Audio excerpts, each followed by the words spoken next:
आज की हमारी पड़ताल का विषय है पैसा और हमारा उसके साथ वो थोड़ा उलझा हुआ रिश्ता। हाँ। हम सब सोचते हैं कि पैसे में माहिर होने का मतलब है मुश्किल चार्ट्स, स्प्रेडशीट्स और फैंसी फॉर्मूलों को समझना। बिल्कुल।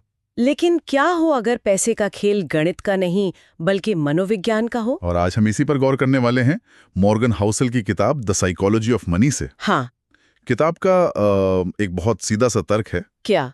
कि पैसे के मामले में अच्छा प्रदर्शन करना इस बात पर कम निर्भर करता है कि आप कितने होशियार हैं। अच्छा। और इस बात पर बहुत ज्यादा कि आप कैसा व्यवहार करते हैं। चलिए इसे एक कहानी से समझते हैं जो मेरे दिमाग से निकल ही नहीं रही है। एक तरफ एक टेक्नोलॉजी जीनियस है जिसने अपनी 20s में ही वाईफाई राउटर का एक बहुत जरूरी हिस्सा डिजाइन करके पेटेंट करा लिया था। मतलब वो बहुत कामयाब था, बहुत अमीर। हाँ, लेकिन पैसे को लेकर उसका रवैया कह सकते हैं थोड़ा अजीब था। अजीब शायद बहुत छोटा शब्द है। हाँ। वो अपनी जेब में सैकड़ों डॉलर के नोटों की मोटी गड्डी लेकर घूमता था। हाँ। और सबको दिखाता था। और एक बार तो हद ही हो गई। सोने के सिक्के वाली बात। वही, उसने अपने एक दोस्त को हजारों डॉलर कैश देकर पास की दुकान से सोने के सिक्के मंगवाए। और फिर अपने दोस्तों के साथ समंदर किनारे जाकर उन सिक्कों को पानी में फेंकना शुरू कर दिया। सिर्फ मजे के लिए, जैसे बच्चे तालाब में पत्थर फेंकते हैं। बिल्कुल। और कुछ दिनों बाद एक होटल का $500 का लैंप तोड़ दिया। अच्छा। जब मैनेजर ने पैसे मांगे तो उसने मेज पर $5000 फेंक कर कहा, ये लो और दोबारा मेरी इस तरह बेइज्जती मत करना। और कुछ साल बाद वो आदमी पूरी तरह कंगाल हो गया। अब सिक्के का दूसरा पहलू देखिए। Ronald Reid. हाँ, रोनाल्ड रीड, एक साधारण सा चौकीदार। कोई फैंसी डिग्री नहीं, कोई बड़ी तनख्वाह भी नहीं। उसने बस अपनी छोटी छोटी बचत को ब्लू चिप स्टॉक्स में लगाया। हाँ। और फिर कुछ नहीं किया। दशकों तक बस इंतजार किया। बिल्कुल। जब 92 साल की उम्र में उसकी मृत्यु हुई तो उसने $8 मिलियन से ज्यादा की संपत्ति छोड़ी थी। तो एक जीनियस जो कंगाल हो गया और एक चौकीदार जो करोड़पति बन गया। आज का हमारा मिशन यही समझना है। हम इस किताब की मदद से ये जानने की कोशिश करेंगे कि पैसे के साथ हमारे रिश्ते को हमारा व्यवहार कैसे बनाता है या बिगाड़ता है। सही है। ये कहानी वाकई हैरान करने वाली है। मतलब एक तरफ बेहतरीन शिक्षा, अनुभव, कनेक्शंस, हाँ। और दूसरी तरफ सिर्फ सादा जीवन और धैर्य। बिल्कुल। तो क्या किताब ये कहती है कि हमें होशियार होने की कोशिश ही नहीं करनी चाहिए, या इसका मतलब कुछ और है? ये बहुत दिलचस्प सवाल है। देखिए, किताब का तर्क ये नहीं है कि होशियारी बुरी है। अच्छा। बल्कि ये कि व्यवहार यानी आपका बर्ताव होशियारी पर भारी पड़ सकता है। वित्तीय सफलता एक सॉफ्ट स्किल है, कोई हार्ड साइंस नहीं। रिचर्ड फॉस्कून की कहानी भी तो ऐसी ही थी, है ना? हाँ, रिचर्ड फॉस्कून। वो टेक्नोलॉजी एग्जीक्यूटिव नहीं बल्कि हार्वर्ड से पढ़े मेरिल लिंच के एक बड़े एग्जीक्यूटिव थे जो बाद में दिवालिया हो गए। हाँ, उनकी कहानी तो और भी चौंकाने वाली है। हार्वर्ड से MBA, मेरिल लिंच में बड़ा पद, मतलब आर्थिक समझ की तो कोई कमी नहीं थी। बिल्कुल नहीं थी। फिर भी उन्होंने 2008 के वित्तीय संकट से ठीक पहले बहुत ज्यादा कर्ज लेकर फ्लोरिडा में 18,000 वर्ग फुट का एक महल जैसा घर बनवाया। 18,000 वर्ग फुट, उसमें 11 बाथरूम, 2 पूल, 2 एलिवेटर और 7 गैराज थे। बाप रे। और उस घर को चलाने का महीने का खर्च $90,000 से ज्यादा था। तो जब 2008 में बाजार गिरा तो उनका सारा पैसा और रुतबा सब खत्म हो गया। तो यहाँ होशियारी ने उन्हें नहीं बचाया, क्योंकि लालच और धैर्य की कमी ने उन्हें डुबो दिया। दूसरी तरफ रोनाल्ड रीड थे जिन्होंने सिर्फ धैर्य रखा। और यहाँ दिलचस्प बात यह है कि ऐसा सिर्फ फाइनेंस की दुनिया में ही होता है। मतलब आप कभी नहीं सुनेंगे कि किसी चौकीदार ने हार्वर्ड के सर्जन से बेहतर हार्ट ट्रांसप्लांट कर दिया हो। सही बात है। या किसी प्लम्बर ने दुनिया के सबसे अच्छे इंजीनियर से बेहतर पुल बना दिया हो। नहीं, बिल्कुल नहीं। उन क्षेत्रों में शिक्षा और अनुभव का कोई विकल्प नहीं है। लेकिन फाइनेंस में एक साधारण इंसान जिसके पास कोई औपचारिक ट्रेनिंग नहीं है, वो दुनिया के सबसे पढ़े लिखे विशेषज्ञों को हरा सकता है। हाँ, इसका कारण है कि वित्तीय नतीजों में भाग्य और जोखिम की बहुत बड़ी भूमिका होती है। लेकिन उससे भी ज्यादा लंबे समय में आपका व्यवहार ही सब कुछ तय करता है। तो किताब का पहला अध्याय कहता है कोई भी पागल नहीं है। ये सुनने में थोड़ा अजीब लगता है क्योंकि जैसा हमने अभी देखा, लोग पैसे से कुछ बहुत ही अजीब, लगभग पागलपन वाली हरकतें करते हैं। हाँ, करते हैं। तो लेखक का इससे क्या मतलब है? इसका मतलब ये है कि हर कोई अपने अनोखे अनुभवों के चश्मे से दुनिया को देखता है। अच्छा। किताब में एक बहुत जबरदस्त लाइन है, पैसे को लेकर हमारे अनुभव शायद दुनिया में जो कुछ भी हुआ है उसका 0.00000001% है। लेकिन वे हमारे सोचने के तरीके का 80% हिस्सा बनाते हैं। बिल्कुल, हम सब अपने अपने मानसिक बुलबुले में जी रहे हैं। और ये आज भी उतना ही सच है। सोचिए, जिसने 2008 का वित्तीय संकट देखा है और अपना पैसा डूबते हुए देखा है, हाँ, उसकी सोच उस इंसान से कितनी अलग होगी जिसने सिर्फ पिछले कुछ सालों का बुल मार्केट देखा है, जहां पैसा बनाना आसान लग रहा था। जमीन आसमान का फर्क होगा। एक के लिए बाजार एक खतरनाक जगह है, दूसरे के लिए पैसा बनाने की मशीन। सही। किताब में एक चार्ट का उदाहरण भी है। अगर आपका जन्म 1950 में हुआ तो आपके टीनेज और 20s के दौरान अमेरिका का शेयर मार्केट लगभग सपाट रहा, कोई खास बढ़त नहीं हुई। हाँ, लेकिन अगर आपका जन्म 1970 में हुआ तो उसी उम्र में बाजार ने लगभग 10 गुना की जबरदस्त वृद्धि देखी। तो इन दोनों लोगों की सोच तो बिल्कुल अलग होगी। बिल्कुल अलग होगी। शेयर बाजार क्या है, उसमें कितना जोखिम लेना चाहिए, सब कुछ अलग होगा। और दोनों अपनी अपनी जगह सही हैं। क्योंकि उनके अनुभव ही उनकी सच्चाई है। एग्जैक्टली। तो अगर हर कोई अपनी सच्चाई जी रहा है, तो फिर सही वित्तीय निर्णय क्या है? ये बहुत बड़ा सवाल है और किताब का तर्क है कि कोई एक सार्वभौमिक सही जवाब नहीं है। जो एक इंसान के लिए पागलपन भरा जोखिम लग सकता है, वो दूसरे के लिए एक तर्कसंगत मौका हो सकता है, सिर्फ उनके अलग अलग अनुभवों की वजह से। हाँ, और ये हमें दो चीजें सिखाता है। पहली, दूसरों के वित्तीय निर्णयों को लेकर कम जजमेंटल होना, और दूसरे, और ज्यादा जरूरी, अपने खुद के वित्तीय पूर्वाग्रहों को समझना। हमें खुद से पूछना चाहिए, मैं ऐसा क्यों सोचती हूँ? क्या ये मेरे अतीत के अनुभवों का नतीजा है? कोई भी पागल नहीं है, हर कोई बस अपनी कहानी के आधार पर फैसले ले रहा है। बिल्कुल। लोगों के अनुभव अलग अलग होते हैं, ये तो समझ आता है। लेकिन मुझे किताब की एक और बात बहुत हैरान करती है। उन लोगों के बारे में जो पहले से ही कामयाब हैं, जिनके पास सब कुछ है, वो क्यों और ज्यादा के लिए सब कुछ दांव पर लगा देते हैं? हाँ, ये समझना मुश्किल है। मुझे लगता है यहाँ वो कर्ट वॉनगुट वाली कहानी बिल्कुल फिट बैठती है। हाँ, वो कहानी इस विचार का सार है।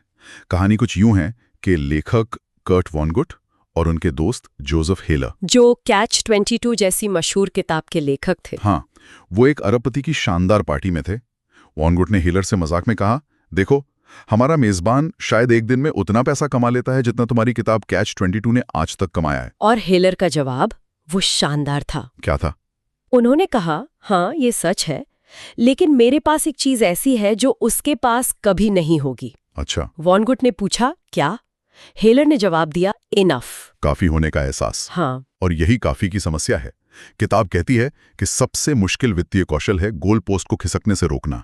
मतलब जब आप एक लक्ष्य तक पहुंचते हैं तो उसे और आगे बढ़ाने की इच्छा बहुत स्वाभाविक होती है, और इस इच्छा को हवा देती है सामाजिक तुलना। हाँ, और ये सामाजिक तुलना का जाल तो आज सोशल मीडिया की वजह से और भी खतरनाक हो गया है। बिल्कुल। पहले आप सिर्फ अपने पड़ोसियों या सहकर्मियों से तुलना करते थे। अब आप इंस्टाग्राम पर पूरी दुनिया के सबसे अमीर, सबसे कामयाब लोगों की जिंदगी की हाईलाइट रील देख रहे हैं। सही बात है। किताब में एक बेसबॉल खिलाड़ी का उदाहरण है जो साल में $5 लाख कमाता है, जो बहुत बड़ी रकम है। लेकिन वो खुद को गरीब महसूस कर सकता है जब वो अपनी तुलना माइक ट्राउट से करता है, जिसका कॉन्ट्रैक्ट $430 मिलियन का है। ये एक ऐसी दौड़ है जिसे जीता नहीं जा सकता। और जीतने का एकमात्र तरीका है कि इस दौड़ में हिस्सा ही न लिया जाए। क्योंकि जब आप सामाजिक तुलना करते हैं तो छत हमेशा ऊपर उठती जाती है। काफी की भावना को समझना सिर्फ पैसे के बारे में नहीं है। ये उन चीजों को बचाने के बारे में है जिन्हें पैसे से नहीं खरीदा जा सकता। हाँ। आपकी प्रतिष्ठा, आपकी स्वतंत्रता, आपका परिवार, आपके दोस्त और आपकी खुशी। जब आप जानते हैं कि आपके पास काफी है तो आप उन बेमतलब के जोखिमों को लेना बंद कर देते हैं जो इन अनमोल चीजों को खतरे में डाल सकते हैं। बिल्कुल। ये बात मुझे रिचर्ड फेस्कोन की कहानी पर वापस ले जाती है। उनके पास काफी से कहीं ज्यादा था, बहुत ज्यादा था, लेकिन और ज्यादा की चाह में उन्होंने सब कुछ दांव पर लगा दिया और अंत में वो चीजें भी खो दी जो सबसे ज्यादा मायने रखती थीं। बिल्कुल। उन्होंने अपनी प्रतिष्ठा खो दी, अपनी आर्थिक स्वतंत्रता खो दी, और ज्यादा पैसा कमाने की इच्छा ने उनसे वो सब कुछ छीन लिया जो पैसे ने उन्हें दिया था। किताब का एक और विचार है जिसने मुझे बहुत सोचने पर मजबूर किया। कौन सा? हम अक्सर महंगी कारों, बड़े घरों को देखकर किसी की अमीरी का अंदाजा लगाते हैं, लेकिन किताब कहती है कि असली दौलत वो है जो आप नहीं देखते। हाँ। ये सुनने में तो एक जैसा लगता है, अमीर होना, दौलतमंद होना, असल में इसमें क्या अंतर है? ये एक बहुत जरूरी फर्क है जिसे ज्यादातर लोग नहीं समझते। बताइए। किताब कहती है अमीर होना आपकी मौजूदा आय से जुड़ा है।